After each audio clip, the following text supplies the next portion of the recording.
this off. It's hot. It's cool. Oh, shit. We're going. I love getting candid stuff. So it's going.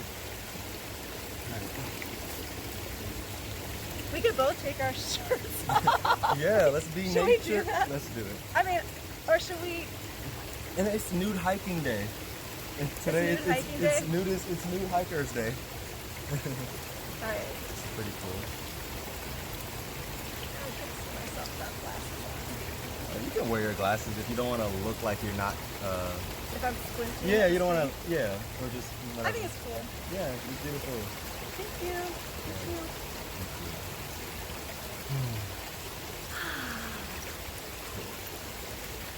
Got a little percentage, but here's my bio. Should I? Oh, don't you need the glasses to read? No. I'm okay, nearsighted. Cool. Perfect. All right. So do you want me to go ahead and like say all of this?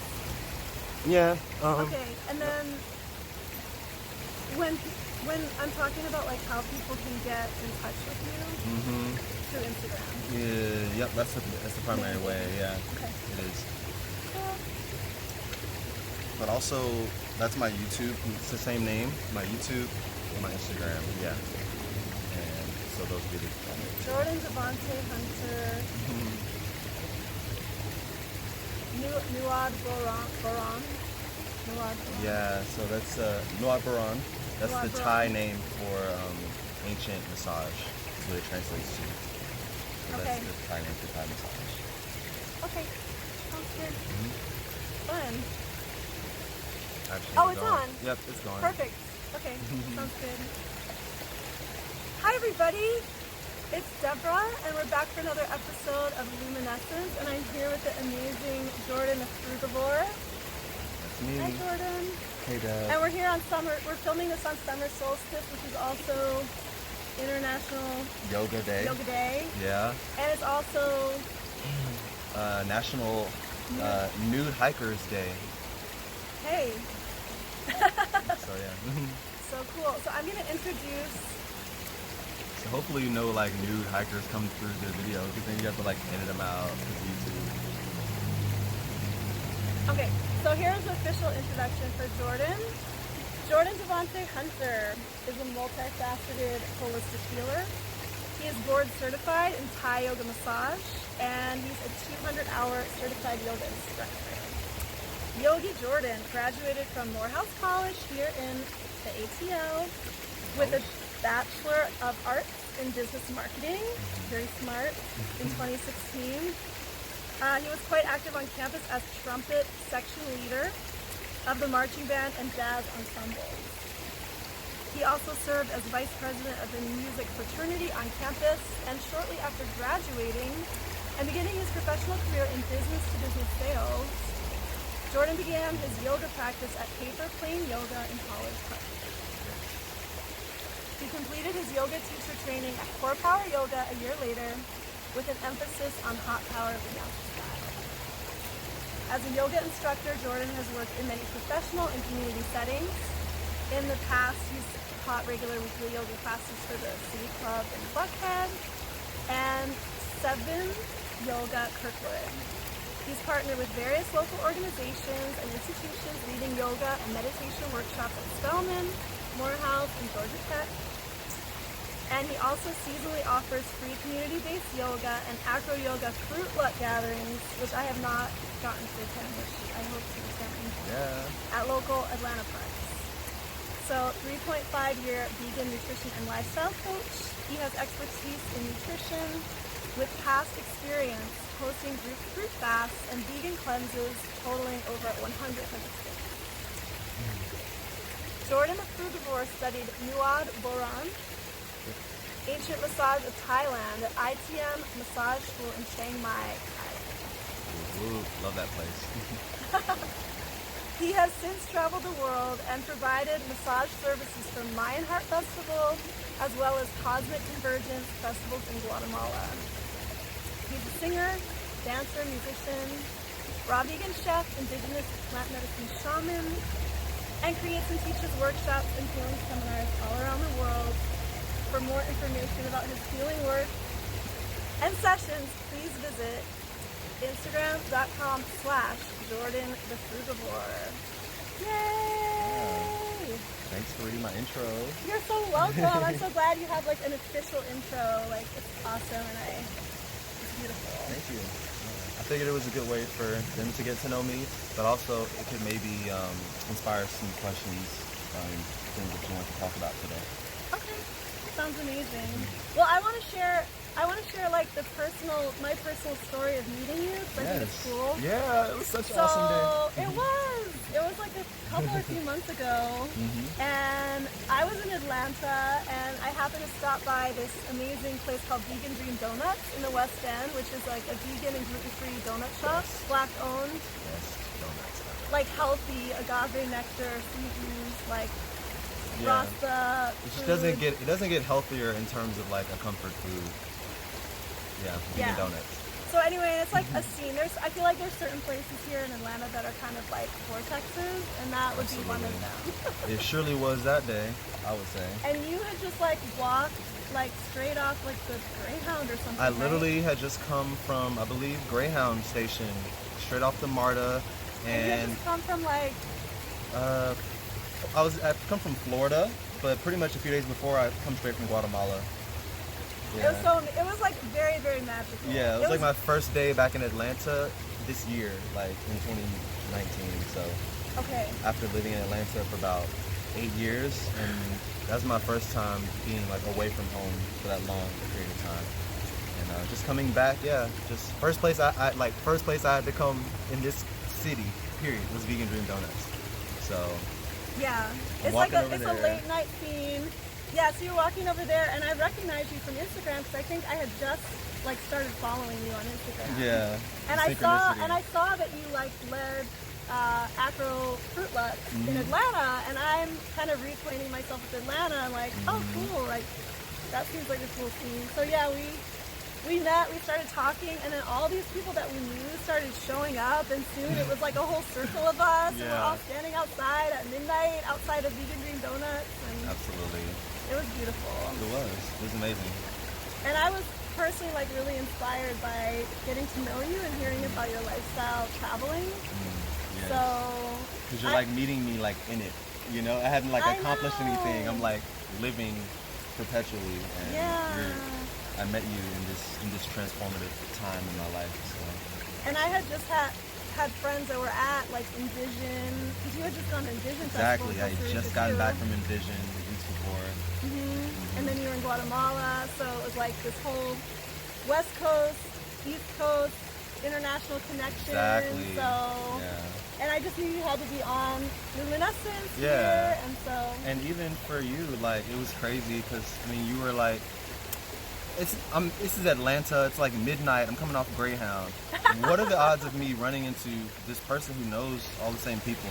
But also, you literally had just left, or just won some raw vegan, like award or something, or you just made some chocolates or something. Oh yeah, I had my Hot Love chocolate truffles. Yeah, she had these, and so she's like a raw vegan, dessert maker, and that's just you just don't run into people that do that every day. So I just thought that was amazing, and she happened to, like we have really some very close mutual friends. So it's really cool, Yeah, absolutely. I love your energy, and I feel like you're a kindred and just really inspired by. Yeah, it kind of felt like I already knew you a little bit. Like it was just like meeting an old friend. That's cool. So tell us, like, we all have our stories, like all of us who are light workers, who are spiritual healers, and like about how we became this way. So did you, when you were growing up, like, were you pretty like mainstream, or you are when did you start getting into like all of this like raw food stuff? Right. So I'm guessing raw food kind of was like the thing that opened you up. Or? That is definitely one catalyst. It's just been a perpetual journey of like, I would almost say like layers being peeled off, but with the peeling off of those layers, it has left this openness for more authenticity in my life, because I wasn't sheltered by essentially layers that weren't really a part of me, these external layers that society builds up on you about how you're supposed to dress and talk and act and think and eat, and what kind of job and career you're supposed to have, and where you're supposed to live. So essentially just being open to I've always been open to different things. But basically I grew up in Jackson, Mississippi. It's not one of the nicest places on earth or in the US, but the main thing is that it's very like, what's the word? Like groupthink and very ethnocentric types of mindsets that are there. So it's just very closed-minded, and anyone who is like kind of deviant from the major way of thinking is like extremely like just put down and like, just kind of not treated very nicely in that particular culture. So it doesn't matter who you were. Everyone to some extent probably doesn't, in my opinion, want to fit exactly inside of a box. Right. But I can speak for myself that I essentially did it anyways. I was like a straight A student, like make honor roll every term in school. But at the same time, for my environment, that's actually deviant. Like to actually value your education and to like be a good student. And yeah, because so I was actually frowned upon for just being a good student. And I come from a long line of educators, like my father and my grandmother and all my aunts and uncles on his side of the family, all teachers, like literally school educators and college professors. My grandma began teaching English in college when she was 20 years old. Oh, wow. So, funny story, literally at one point, when I was in middle school, there was an English teacher at my school who was a former student of my grandmother, but she was older than my grandma. And so my grandmother had taught people that was like many years older than her. But all that to say that my grandmother was a huge influence in my life and really made me value education at a young age, clearly, and really gave me an appreciation for like the English language and linguistics in general and communication, I think. Because she was an English teacher. She taught middle school English for about 36 years, and I was her little grandbaby, growing up around her when she was dealing with teaching kids in a socioeconomically impoverished kind of environment. So they would say like there's so many issues that they would have to overcome before they're actually able to teach the child. Like, did the child eat today? Was the child abused today? Do they have clean clothing? Did they have a clean shower and things like that? Some of these basic needs weren't being met for the kids. It's my grandmother had to teach them. On top of like drugs, violence, and all these negative influences from media. So she really made it a point to make sure that I like valued my education basically, and that I saw it as an opportunity to not have to perpetuate some of the norms that were going on, different drugs, violence. So to put things in perspective, when I finish, out of my high school graduating class, pretty much every week when I go on like Facebook or online or something, it's like another another one of my classmates is either dead or in jail, or and not that this is a bad thing, but it's having another child. And I'm 25 years old, and when I was in high school, I had some peers that were on their like second and third child when I was in high school. So that just puts in perspective how like there's just so many different issues that are having to be addressed, So all that to say, I never really vibrated with all of that, like really, but it's literally all that was around me, like period. So it wasn't until I decided to go to college, like education being my way out. I had a lot of scholarship offers, and I decided to go to Morehouse College instead of staying in state or going to a local university. Out of most of the kids that graduated in my class, I would say out of 175 of us, maybe 10 of us went to four-year institution, and maybe like 5 of us actually went out of state. So I was one of those people that actually left home. And basically, like leaving that particular pond, and one reason I made that decision was because I realized even back then that I was essentially reaching like a ceiling of growth potential based off of my environment. Not to say that I outgrew it, but I literally knew that there was more to life, but I wasn't going to be able to get it there. And so it was really important for me to decide to go to Morehouse, go to Atlanta, and Morehouse was a beautiful, magical place because it connected me with So if anyone doesn't know what Morehouse College is, it's a HBCU, a historically black college and or university. So it was founded explicitly so that black people could have an opportunity to have a higher education, because they weren't allowed to attend what we call PWIs, or predominantly white institutions, which were basically the only and the default institution in America. So these schools were designed to educate and cultivate black minds. On top of that, Morehouse is a all-male institution, so it's just all black males, 100% male and like 99% black people. Of course, non-blacks are allowed to go and encouraged to go, but it's a culture, it's like a safe space for young black men. And I had never been in a space like that where I was able to meet other black men who were essentially like unicorns in their environment. I mean, it's basically the place for like all of the valedictorians and salutatorians from their individual communities. Right. But not just academically, they kind of had to have, like, were they community involved, were they well-rounded, were they athletes, were they, musicians or artists. And so basically at 18 years old, I was placed in a hub, an incubator of young black greatness. And so, yeah, and I chose to live in an international dorm. So one huge experience that impacted me, that I didn't realize how much of an impact it was at the time, was that my roommate was from Africa, like just what we call fresh off the boat. Like Morehouse, Atlanta was the first place he landed in after never leaving Africa. And the country he was from is called Burundi, and it's a very small country near Rwanda. And yeah, the culture is so rich. And immediately, once we moved in, I realized immediately that,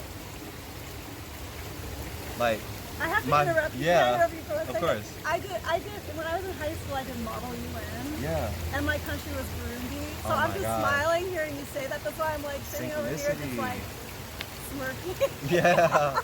Burundi. Bujumbura. Anyway, that Yes. was my Model UN country. That's so cool. Yes. Go ahead. No, cool. So, yeah, so basically, I realized that my roommate had a lot of, like, beliefs that, like, essentially were not true, but they're basically predicated in, like, a deep, like, white supremacy and, like, a deep, like, loathing of black people and of blackness. And I realized that he was essentially, and I didn't have the language to express this at the time, but I realized that some African people could actually be more mentally colonized than American people. Oh, interesting. Because he had this perspective that America was like a utopia. He was surprised to learn that we had homeless people.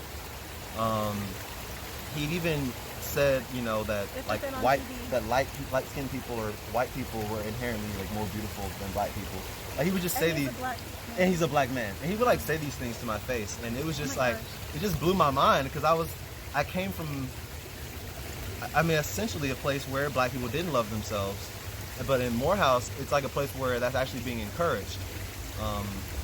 And yeah, so essentially I spent a year like basically decolonizing my roommate's mentality.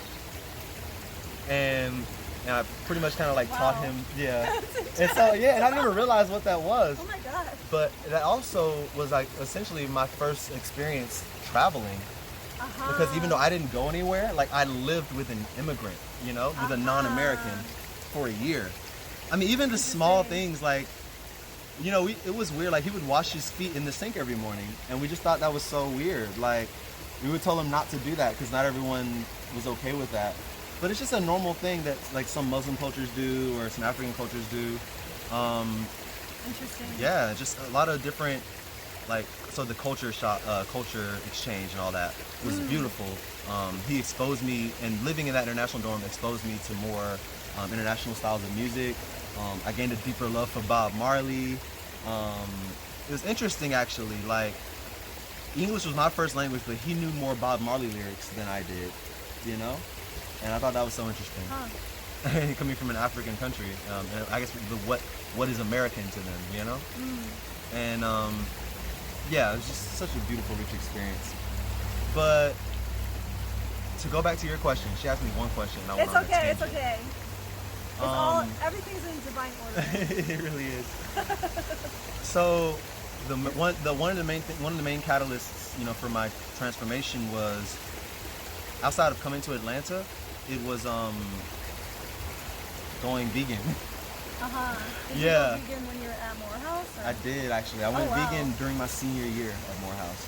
Okay. So I basically was just in between homes, like wasn't stable, and I came across this book about veganism, and I was just very open to the information, and it basically laid out in black and white about how animal products, animal-based foods, are the leading contributor to heart disease, cancer, stroke, and all of our like top pillars of people in the U.S. And this really struck a nerve because as a black guy, as a black person from Mississippi, and if anyone who doesn't know, Mississippi is actually the fattest state. Oh wow. Yeah, has the most obese people per capita. And Jackson being the number one city for that. So we have really, really like deep eating habits. And I have a lot of family members that essentially aren't around anymore because of something like heart disease, diabetes, lung cancer, stroke, Alzheimer's, you know, these different things. So when I learned that these things were like connected to, that they were preventable and reversible and very directly and intrinsically related to the food and what we put in our bodies, like a light bulb went off and like a new awareness came that I never was aware of. Like, oh, food affects your like life, your vibration. And that didn't really click until I actually applied a vegan diet. And mind you, that was my main motivation. I would say not my main motivation, but that's what made it mean something to me. Is that there are literally people that aren't around in my life anymore that would be here had they had the information. Wow. Yeah. That they could have just made a few switches. Because it's not that people were just like, you know, wouldn't give up meat, like, but I didn't even have the awareness to know that it was safe and or healthy to not eat animals. I knew some people didn't do that, but I never knew why. So I learned about, like I said, the health implications. I also learned that animals had to die in order to be our food.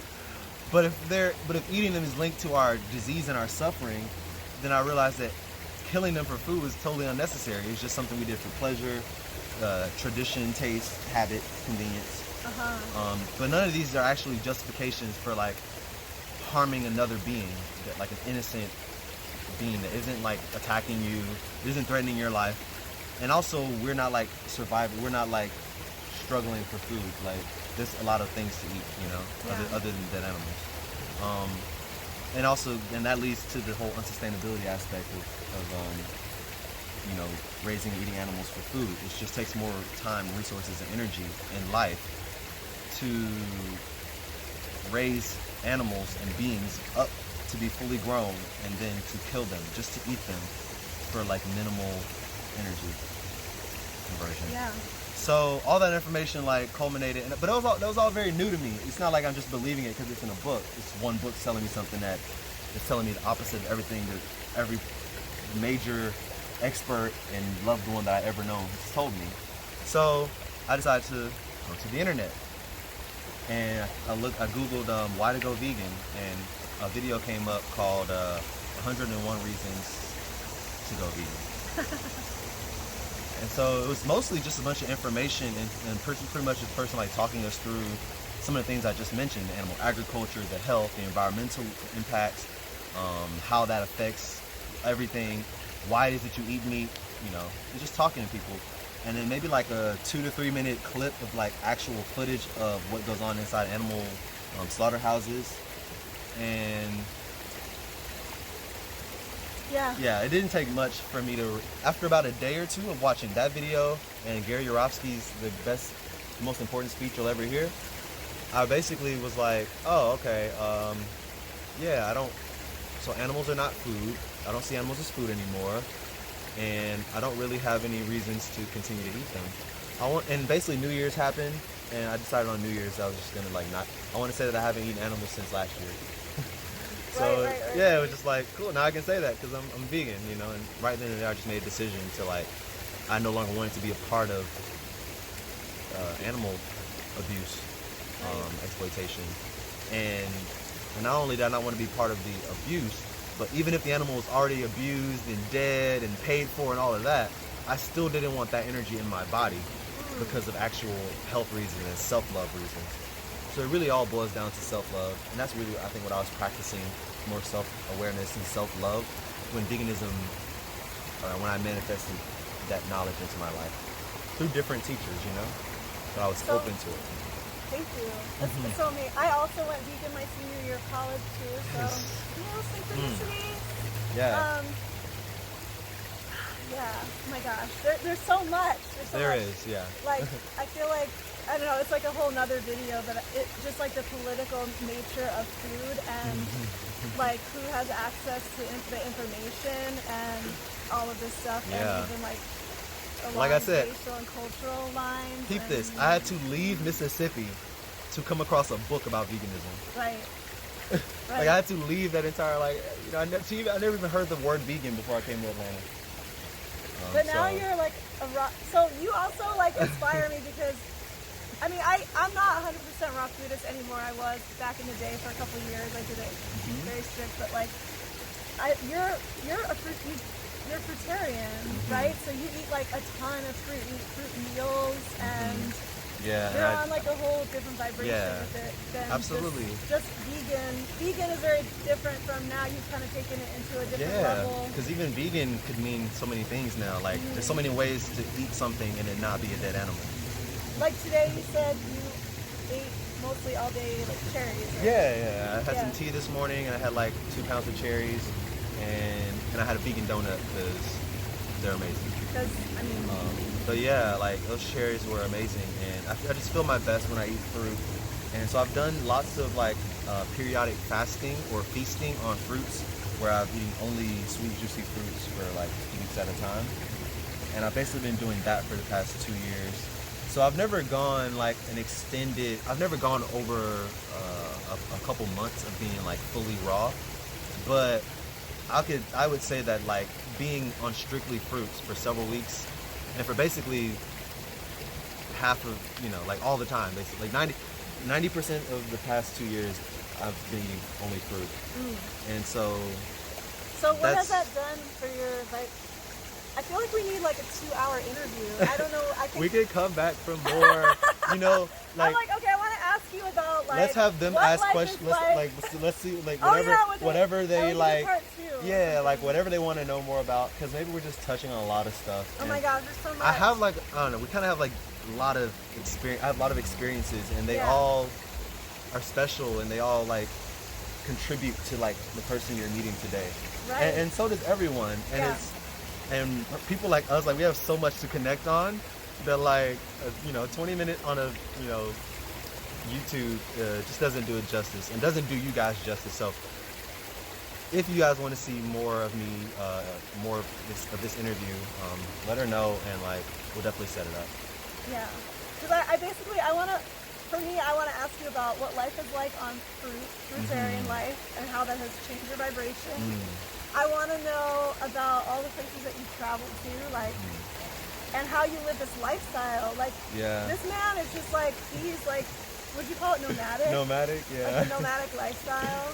Yeah, it's crazy. The Instagram nomad or something. The Instagram nomad. I love it. Instagram nomad. Yeah. But. So, I mean, to touch on some of the, and then we'll have to tell people how to get in touch. I would say like one important aspect to how I'm able to live the way I live now would be like minimalism is super important to me. But also minimalism came into my life as a byproduct of eating so much fruit. Like just I had subsisting. A feeling the fruit was like contributing to the nomadic lifestyle. Yeah, so fruit will really be the catalyst to everything. Fruit is the number one reason why I travel, to go where the best fruit is growing, and to where it's like affordable and it's tasty and it's healthy. So I travel for fruit. In terms of, we were just talking about something else, my vibration or fruitarian, traveling. Oh, minimalism. So minimalism. Like after like eating only fruits for a month, and basically not cooking, not using seasonings, not like using a stove, not Yeah, it's just like you're just eating fruit. Like you just chop it up, or you just bite into it, or I blend it, I freeze it, and make nice cream. But it's just fruit. I mean, you hardly need soap to clean your dishes. It's like just water. But oh my God, it's just so. Even fruit turn. It can be blissful. Yeah, it's Very super blissful. One of my favorite pastimes or activities is literally fruit shopping or fruit foraging, like going shopping for fruit and picking fruit. It's literally just a healing experience for me. I guess it's all the colors, all the smells, and all the anticipation of knowing like, oh, this is gonna taste so good, and this is gonna be good. I've created this relationship with fruit where I know that it's going to nourish me, and it's like we're always communicating with each other. Beautiful. Yeah. That's beautiful.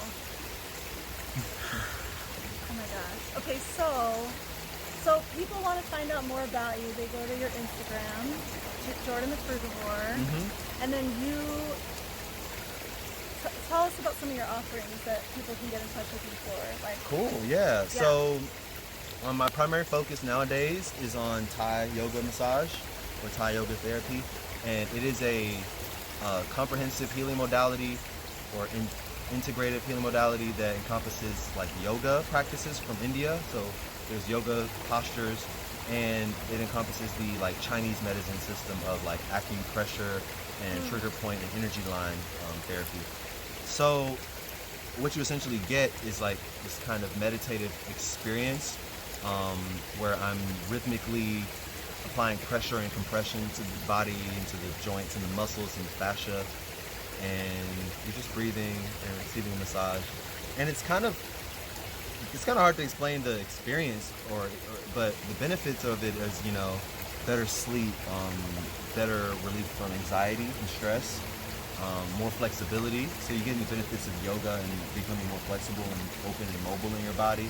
And this also kind of releases a lot of energetic blockages and a lot of chi that gets stored in our muscles and our joints and our ligaments. So I actually had a Thai massage this morning. So it's been a while since we're on the receiving end. So I was so happy to find a place in Atlanta that offers it. And the person that gave it to me, we both studied at the same school in Thailand. Wow. So literally, it's crazy. That's cool. What are the odds? So yeah, I do the Thai massage. Outside of that, I also teach yoga if you want to learn how to begin your own yoga practice and begin a stretching practice. I also teach calisthenics and fitness, so it's like more body weight. It's similar to yoga, but it's more focused on getting strong and also getting more mobile and getting more of the physique and more functionality out of your body. What else do I offer? So those are the main things: Thai massage, yoga. Oh, can't forget acro yoga. I also teach acro yoga, which is a form of partner yoga and stretching and massage, where basically one person's on the ground and another person's being lifted up by that person. Yeah. And been doing that been practicing for about 2 years and teaching for just about that much time as well. And also, I would say acro yoga is a huge part of my lifestyle and like how it has actually changed the way that I am able to relate with humans, because it's such I guess it's kind of an intimate thing, and we don't practice intimacy in today's society. Like, we don't look each other in the eyes. We don't speak.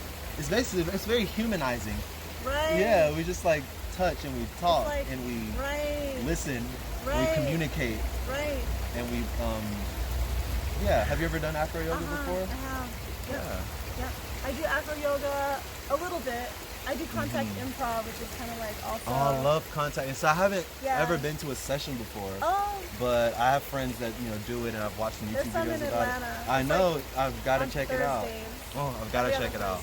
Contact improv is cool too. Yeah. So, as you can see, I'm basically very passionate about movement. Yeah. And that has actually been brought about because of fruit. So once I started doing the fruit feasts, it just opens. I got more energy. Had to expend it. I needed to do things. Yeah. And also it's freed me up, and I noticed, because I was working out in the gym every day whenever I was doing the fruit feast in the beginning, and I was noticing that I wasn't getting as sore my recovery. I could work out every day, go hard. I was getting stronger every day. I could add more weight and do more reps every single day, only eating fruits. And right. it was just it's like a myth that you have to be upping your protein and all that stuff. I have not calculated protein or any nutrients. Honestly, yeah, I haven't even done like calorimeter or any of that stuff. And I'm not saying there's anything wrong with that. Like, do whatever you need to do to make your diet and your lifestyle work for you, and to be confident and have faith in the diet that you're eating and the food that the lifestyle that you're living. But as my bro Orville Douglas would say, if you don't believe in the diet that you're eating, then it's not gonna work for you. Right. Everybody's gotta like find their own kind of way that works. Exactly. But if you don't even believe in it, you know, then like it's not gonna work. Right. Right. Or it's like mental. Exactly. Can you imagine how many people are like trying to be vegan but don't think veganism works? Right. And that's like, it's kind of like confirmation bias. So you get what you see, what you ask for. So amazing. Okay, we're gonna do like part 2. We're sitting here by this waterfall and there's fireflies starting to come out. It's so gorgeous. And I'm starting to look all around at the fireflies. It's so beautiful. Yeah. So we will come back and do part 2. Yeah. I'm here until Monday if we have another opportunity to link before then. Okay. If not, I'll be back in July. And there'll just be so much more to talk about then. One reason I'll be back in July is because I'm going to Indiana to help my love give birth to a baby. Yeah, and it's not my baby. I'm not going to be a father, but she and I are in a romantic relationship, and she also is in a romantic relationship with another male, and he and I have met, and we're cool with each other, and so we basically practice like relationship anarchy in a sense, where we don't place One of labels. my other episodes we got into open marriages. One of my other people that I interviewed is in an open marriage. Ooh. Yeah. Nice. Anyways, keep going. Yeah, so I'm excited. This will be the first birth that I experience, and and it's nice because like I'm in love with the person who's giving birth. So beautiful. And she's gonna experience giving life, and I get to be a part of bringing life into the world. So it's super it should. You know, hopefully we'll be doing it in some place like this, like outdoors. I think, yeah, she's going to do like a water birth, and it'll be a lotus birth, so it's an all-natural birth. And so I'm excited to be part of this healing experience. Amazing. Amazing. Well, I'm so glad to be connected with you. You are really inspiring to me. I love